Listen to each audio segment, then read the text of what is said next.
Welcome to the Dragon Vlog! So about a month ago, I put a TBR video up with a bunch of books that had dragons in it. A bunch of potential dragon books that I wanted to read or had some kind of interest in reading, and asked you guys to comment down below which ones you wanted me to read, and I would read the top 3 to 5. I ended up going with 3 because y'all came for me. You picked the chunkiest books on this list, I swear. But here we are, and it's time to set the TBR, so I can read them. So with an outstanding number of votes, we have ERAGON by Christopher Paolini. I was expecting this one to win because it's such a classic and such nostalgia vibes. This one's not that bad because it is teen, so although it is chunkier than I expected, it's a bigger boy than like I imagined it to be when thinking ERAGON. It will be quick, I think, and easy to read, which is needed with this TBR. It's such a classic dragon-loving staple with a boy and his dragon and a world of adventure. So I'm excited to read this one. It'll happen soon. Just put it up there. And the next winning one, which was also no surprise to me, but like kind of disappointed it won. PRIORY of the Orange Tree by Samantha Shannon. This book is bigger than my head! This is a standalone, and I'm not really a big standalone person, so we'll see how I feel about it. I've actually attempted this book once before, and I DNF'd it because I was very, very confused in the first, 30 minutes of the audiobook. I felt like I had missed so much already, so we will see if I like it this time around. I am excited to read it because it's a book that sits on my shelf all the time and I never pick up, I never lean towards wanting to read it, so I'm excited that I'm being forced to read it at this moment in time. But I will say I was very disappointed at one because, making a list I expected the most popular ones to win, but I also thought we might have a chance for some of these really cool, unique ones to win, but this one won. And the last top 3 is a indie, so I'm very excited for this one. It is Dragon Mage by M.L. Spencer, which is another big boy. Big boy? But this one follows a ram who is a misfit from a small fishing village in the dark corner of the world, and he has gifts that are so old and rare. Mickey is sitting on the tripod legs, so they're shaking, and I'm sorry. You can see him right now. Should I do a Mickey cam?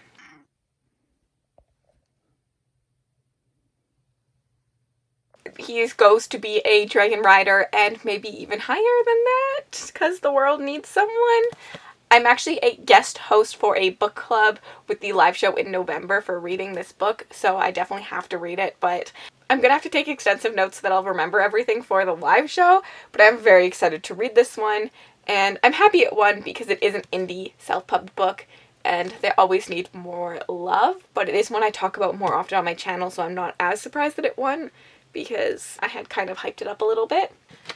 So originally my plan was to do all your top 3s and then do a book that I was most interested in, but I think I might split this into 2 vlogs.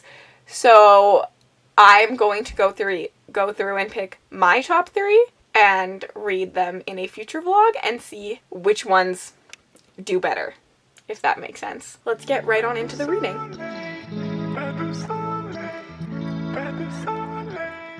Hi, I'm having a crisis. This book, I don't know what to do. I just spent I want to say 20 minutes on sprints right now talking to my patrons about this book because I'm trying to decide whether to DNF it or not. I am on chapter 14, page 153. I am so confused. I'm so lost. I'm not enjoying my time with the book because of the confusion. And I am a high epic fantasy reader. I read books with an extensive cast of characters that you're spending time in lots of their heads, or just you're meeting a bunch of them all the time. I have never felt so confused reading a book before. I've read Rune of Kings, and I was talking to Maria on Sprints about Rune of Kings and how Rune of Kings is confusing, but the confusing feels like it's meant to be. You still understand the basic grasps of the story, who characters are, and little concepts that surround them. So, there's confusion, but it's meant to be confusing. There'll be payoff in the end. This book just feels like it's not meant to be confusing, but I can't understand a word of it. It's in one ear and out the other. I have no idea who is who, where they are in the world. and what they're doing. Like, I read the back of this book and I was like, okay, I know who the queen is, but I don't know half the other people. Like, in theory, I know who all of them are. I don't know how to explain this properly. Like, I know there's the queen, I know there's the dragon rider, but like, when I'm in their POVs, half the time it's a struggle to know whose POV I'm in for a bit, because the book does not tell you whose POV, it just says where they are in the world, which I think that just adds way extra confusion, because I'm like, wait, I thought you were all in the same vicinity, kind of.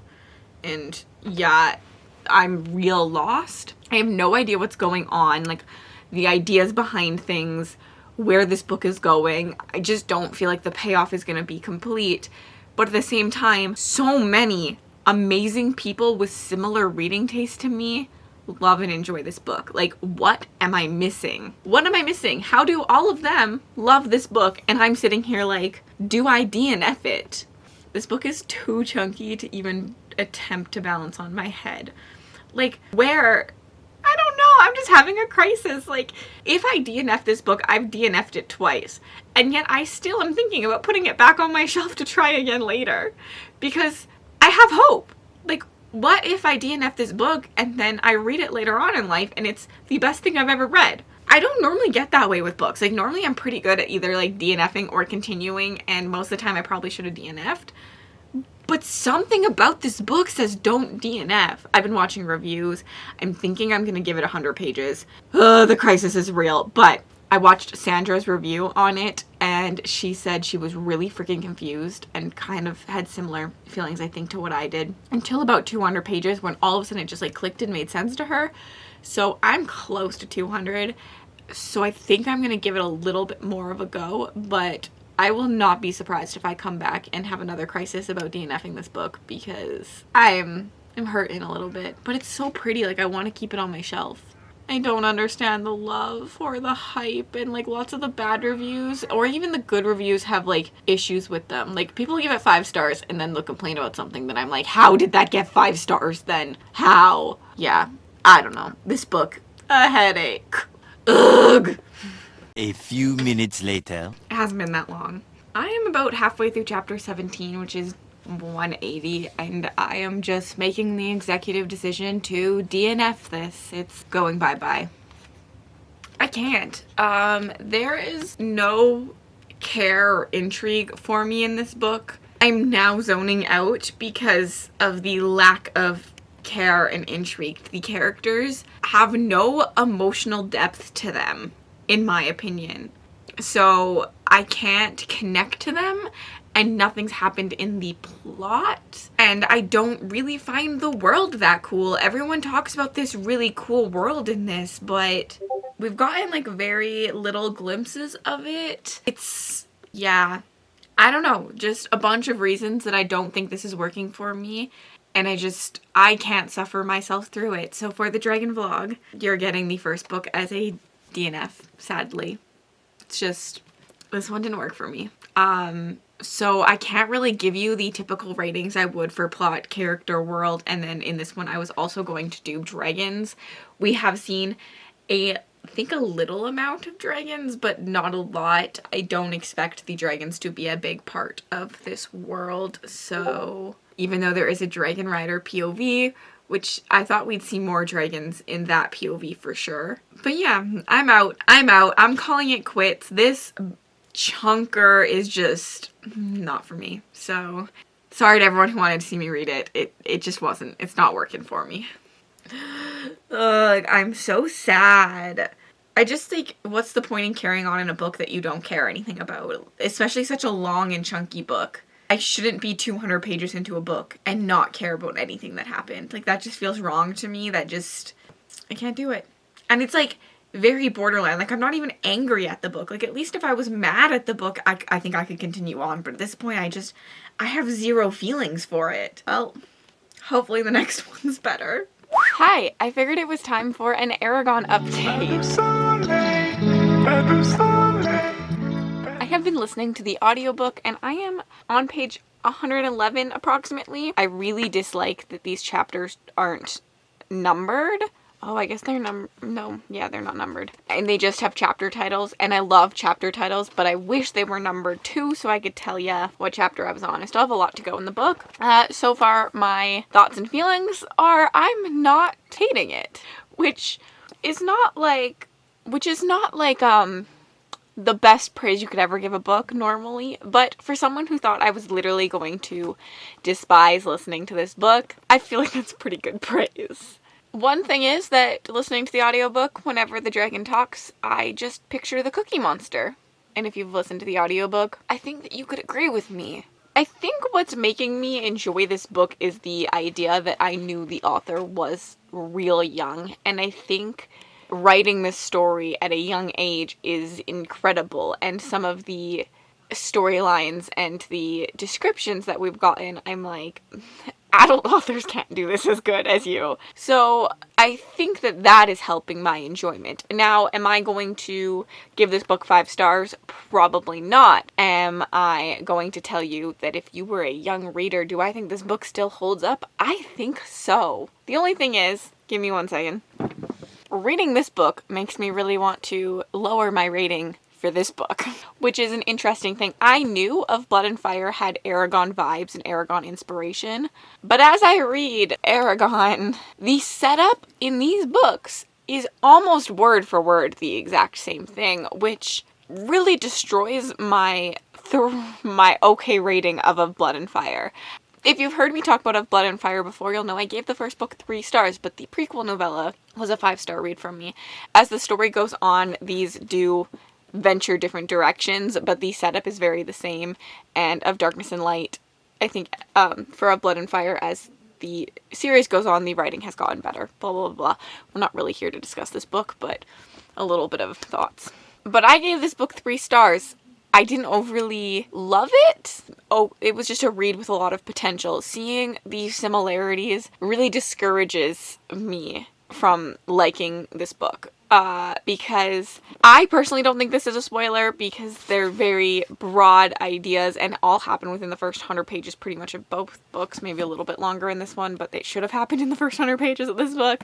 But if you don't like any spoilers, or if you've read one, if you've read one of these, it's definitely not a spoiler, but if you don't really want to know anything, you can skip to this little time. But so we have a boy and his dragon that's not meant to have really found this dragon egg. We have a storyteller who comes to town and tells stories about the empire and the world that he's not supposed to tell, and he seems to know too much, probably because he's more than just a storyteller. We have strangers that come to town asking about a thing. This happens a little bit different in both of them, but the similarity is still very, very much there. And then we have the Empire who comes and tries to murder the boy and ends up murdering the family. Like, the setup, the first 100 pages of this are so freaking similar. I cannot, I literally feel like I'm reading word for word the exact same book, which is a big downside for me. But I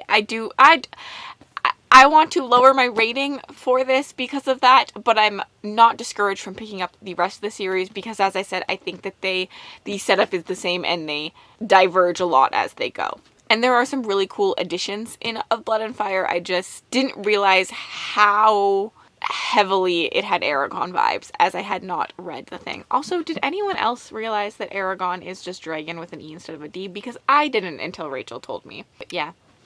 Those are my thoughts so far. I don't really have a lot. I'm not hating the book. I think that's a good thing. So, I'll update you in a bit. Hi! I finished ERAGON. This one is gonna be really hard for me to review. I honestly have 0 thoughts on this book. It's a 3-star for me. I'm unsure if I'm going to rate it on Goodreads because, here's the thing. This is a great book. It holds up to the test of time that I think teens and those younger readers, that audience, its target audience, will love this. I think it's still an incredible book. The fact that Polini wrote this story at the age he did and that it was so successful is insane. He wrote an incredible world and it's a great story. But my enjoyment wasn't there because it just wasn't complicated enough for me. If that's probably the best way to say it. I like a complex world, a complex fantasy, lots of complex ideas. I like to think while I read. I often find the books I enjoy have a mirror of real life situations. So they're using this fantastical world to talk about things in the real world and our reality, like problems we have in reality.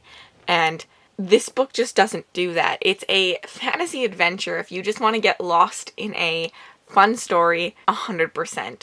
So I just felt like I'm just not its audience. Like, as far as teen, young, adult books go, give it a go.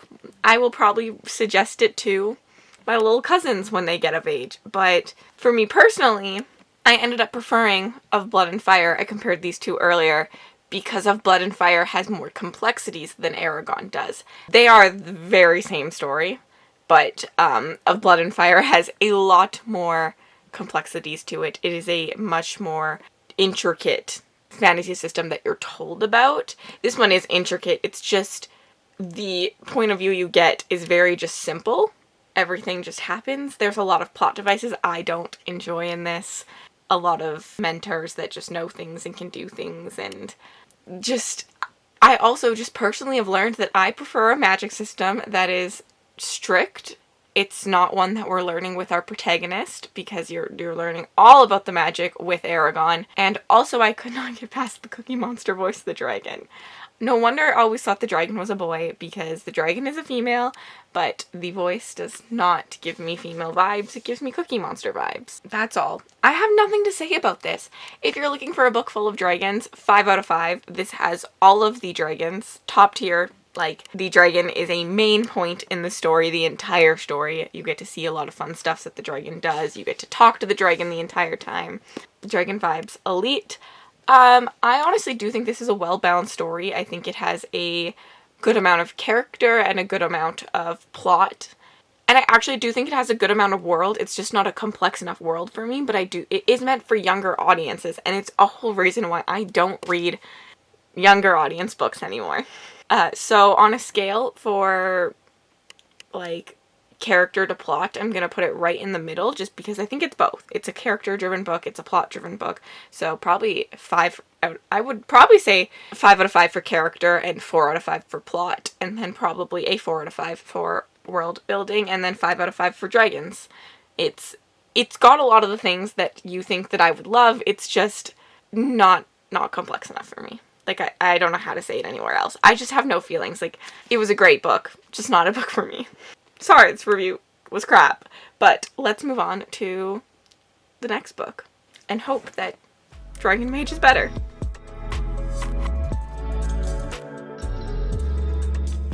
We've made an indent into Dragon Mage. I'm 256 pages in. There is a beautiful illustration coming up that I did not realize was in this book, which I think is stunning that they put it in there. Let me look how pretty that illustration is. I am liking this book, okay? I'm actually really enjoying it. I think I'm sitting at a 4-star currently. It's interesting, as there's a lot of the things I complained about in ERAGON. There's a lot of those classic tropes. The storyteller comes to town that's not actually a storyteller, and they go on a mission. Like, a lot of those, I find a lot of dragon stories have those classic tropes when you're getting a bunch of dragons and dragon riders specifically. So I would definitely suggest not reading this book right after reading ERAGON or even Of Blood and Fire. PRIORY of the Orange Tree was completely different than this in my opinion, which has me intrigued to maybe one day go back to PRIORY of the Orange Tree, especially because the companion book was just announced and that cover is beautiful and PRIORY's cover is beautiful, so who knows, maybe third time's the charm with PRIORY and I'll try it again. But yeah, this one definitely has a lot of those classic tropes, but I do think it's doing things differently and it's intriguing me enough to not complain about those classic elements. Now, the magic in this is really cool in my opinion, the way it works, that some people can access it and other people can just like see it but not access it, and they need a little boost, which then those people are then draining the essence out of the people who can actually access it. And I think that's cool. I've read one other story that's kind of like that. It was an indie, and it was something I had really liked about that indie book, even though I didn't overly enjoy the book as a whole. But yeah, I'm really enjoying that, and the idea of like the void dragons, and we've seen a decent amount of dragons in this. Now it's not like ERAGON vibes where a boy has found a dragon and they're bonded and they attach at this point. 200 pages in, we've just seen dragons and we've heard about dragons and there's been encounters with dragons. It's not dragon packed the way ERAGON is. There was a little complaint I had because we do have a time jump, and then something happens to our protagonist right before the time jump. We go on this time jump and then people go to save him, but I didn't see the character development to get to the point where everyone would go save them, because they're essentially going away from everything they've been taught to go save this kid, and I just needed a little bit more character development there that I don't think I got. But that didn't last very long and we are elsewhere now, and I'm really, really enjoying where I just got to. I have so much of the story left. Like, I don't even have coherent thoughts right now because I have no idea where this is going. Like, I actually can't tell you a prediction for this because things have really jumped around quite a bit, and not in a confusing, convoluted way, just in a way that I didn't expect the story to go. So far, the story is not what I expected. It is multi-POV'd, which I knew because Rachel told me, but still in my head, I didn't expect it to be multi-POV'd and not in the way it is. And there's also another magic to go there's also another magic to go along with our like main protagonist magic where it's like a shield and magic doesn't affect them at all. And that one's also kind of cool. There's a school kind of happening, and now we're elsewhere and there's just things happening, but not confusing, just like, that's my update for now. Just telling you that I'm really enjoying it and I have a bunch of tabs going for important things. I can't wait to continue. Also, I'm really, really enjoying the audiobook. It's been a bit since I updated you. I'm currently on chapter 56. So we are here. Page 457. I'm definitely past 50%, but I still have a decent chunk to go. This book was sitting pretty high up there for me. I was really enjoying it, and then at some point we just did too much. We went here to here to here to here to here to here, and things just started to flip again and again and again until I kind of lost the care. I'm still liking it, but I'm definitely not loving it anymore, and I think I had the potential to love it. I just at some point kind of stopped caring. So I don't know if that's just because of all the places and all the turns and all the twists that this book goes on, or if it's just like I have not connected to these characters in any way. I love the representation that's in it, but the other protagonist who doesn't have this representation falls so flat to me. And same with all the surrounding characters, and that's partially I think because we're not spending enough time with any surrounding character for my liking. Because we keep going new places and doing new things, and twist after twist, I'm not connecting to any characters, and then I don't really care where the plot is going. I think this is a character-driven book, and it's not doing it for me because I don't care about the characters. At this point, I'm sitting at a 3-star. Like, I'm liking it. There's nothing wrong with it, but I'm not loving it. And I was loving it at the beginning, so this is kind of sad. Hopefully things turn around. Like, I'm still at a higher 3 so that it could potentially hit a 4 for me. But yeah, my thoughts right now. And I feel like I'm not getting enough dragons for my liking either. Like, I wanted the dragons to be a lot more prominent, especially since it's called Dragon Mage and the back talks about riding dragons and doing all this stuff. We've gotten very little dragon for, I feel like, what the back says. I don't think the back actually explains this book well at all. I would just throw the back synopsis out, and this book is not what I expected. I finished Dragon Mage, and let me tell you, no one is more disappointed than I am that I did not love this book. I don't even really want to say I enjoyed it. I think I'm giving it 2.5 stars. Buckle up, because I have a lot to say about this book, because although I gave it 2.5 stars, I am incredibly excited for the live show. If you didn't know, I am guest hosting on a book club, Femmes Aficionadas, where we're reading this for August, September with a live show in October, early October. I will put the link down below. It's hosted by Hannah, Kay, and Maria, and we're all talking about this. And I think that I am going to be the odd one out. I think that they are all going to love it. I actually am real interested to hear their thoughts on it and see what I perceived as problems I think that some of them might like. Maria is a bit of a wild card for me, as I know she's a character-driven reader, and I can see her connecting to this character, but I also can see her not connecting to the character. So I'm just very, very interested to see everyone's thoughts on this when we get to it. But I have a lot to say. I have a lot to say about this book and why I didn't like it, and why I think it'll work for other people, because after I finish a book, I typically dive into Goodreads, especially when I didn't like a book. I want to know if other people feel the way I feel, so when I didn't like a book, I dive into, like, the reviews. And so there are a crazy amount of good reviews for this book, especially from people I like. So like Petrick and Dom and Carrie, they all have incredible reviews for this. 5 out of 5 stars. I loved it. Favorite classic fantasy, blah, blah, blah, blah, incredible story. But when I went and read the 2-star reviews, I was like, yep. I felt seen. The problems I had with this book, I'm not alone with, but I think that the problems I had are a lot of things other people loved, and vice versa. So it's very interesting. I'm putting this down because it's a chunker and it's hurting my hand, so it can go like, just like so. At the core of Dragon Mage, we are a story about friendship.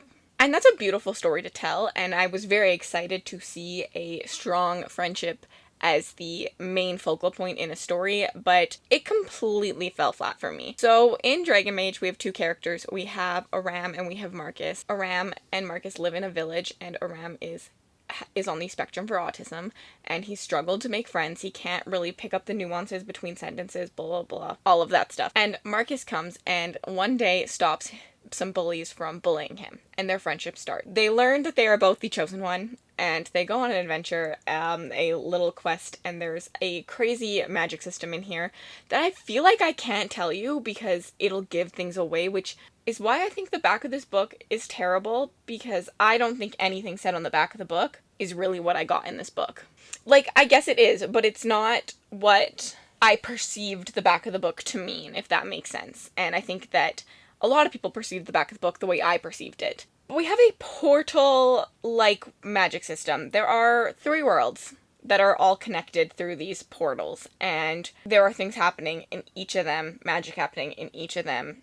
And it gets to be a lot, and it's kind of confusing at times, but that's not my problem. This book is not a confusing book necessarily, it's just a one-dimensional book. So, as I was saying, oh my gosh, I got sidetracked, about the characters. The characters really fell flat for me. Aram is really well fleshed out in terms of representation, and I get why his character is a little bit harder to connect to just because of that representation and of who he is as a person, and sometimes it's harder to relate to a character that's not like you. And I tried not to have a problem with that as I read it because I really, really, really enjoyed the representation for Aram. But I felt like if we were going to have a character like that is going to be a little bit harder to connect to, having a character that's a little bit harder to connect to, you have to then have a character who you can connect to. Marcus was the flattest character I've ever read. Marcus exists to be Aram's friend. That's all. That's his only personality trait, and the fact that he is impervious to magic, which he's supposed to be one of a kind, only one in the world, so you think that that would have a greater play into the story and he would have his own arc. No, he's literally there just to be Aram's friend. And that irked me. How am I supposed to care about anyone in the story if the only reason for them being is to be a friend of our protagonist? And I had this problem with multi-characters. Marcus is the worst one for me just because I felt like I was supposed to connect with him. But every side character in this book falls flat. Every character is either meant to be a bully or a friend. There's no in between. It's all meant to show Aram that he has friends and that he can beat the bullies, which is a great story to tell, but I wanted more depth to it. I think the story is too hopeful for my liking in general, because none of these dark moments that I wanted and that we were set up for ever happened. We have a time jump, which is about when I stopped caring. I talked about it in an earlier thing. We have that time jump. It's literally where I stopped tabbing because I stopped caring. That's where the book fell flat for me after that time jump. That time jump, something happens. We have I think it's not a spoiler to say that we get a tortured protagonist. And he's tortured for a long time. He's tortured for 4 years. That torture never impacts him. It never matters to the story. He gets a couple nightmares afterwards. But I wanted to see what being tortured for 4 years would do to a person.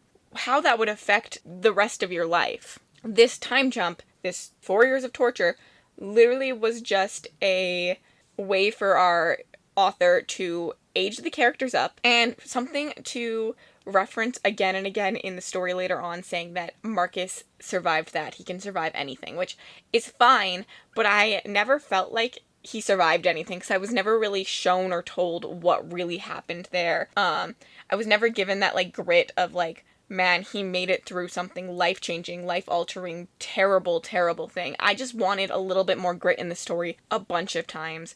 We have lots of battles, we have lots of wars. Our two protagonists are always passing out.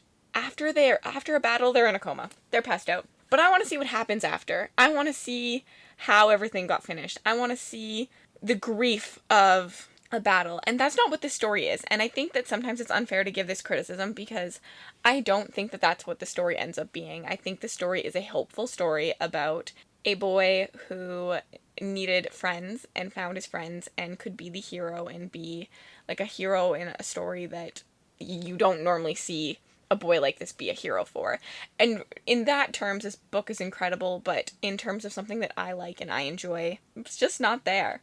I needed more grit. I needed not such a hopeful story. I never, ever, ever felt like any of these characters were at risk. I never felt like there's a battle that happens and we're told this impending doom and, like, things need to happen quick or else the world is gonna end. I never felt that. I never felt like pressure. Does that make sense? Like, I needed more. I needed suspense. I needed to feel like everyone's lives were on the line. I needed really to care. I truly just didn't care. What are my other notes about? More about people having zero personality. The dragons themselves had zero personality. This is supposed to be a story about dragons and people being bonded with dragons, and the dragons are important, and the dragons are meant to have, like, this life in them and all of this, but essentially the dragons exist to fly around in battle and just fly people to and from and then die when people die, and it just, everything fell flat to me. And so many convenient things happen during this book.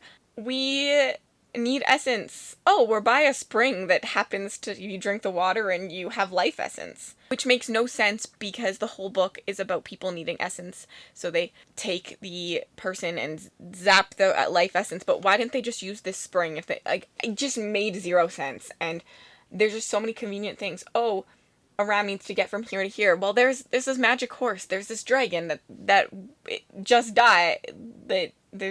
I can't even explain. I am trying not to give spoilers, but, like, give you examples of when things happened. But literally at one point there was this magic horse that then could carry a ram to the place he needed to go to. And it just always was convenient, and it's not a story I enjoyed. And then I think that there is just a lot of pacing issues in this story. When I read reviews, a lot of people talked about it being a standalone, but it is Riven World #1. There is a second book coming.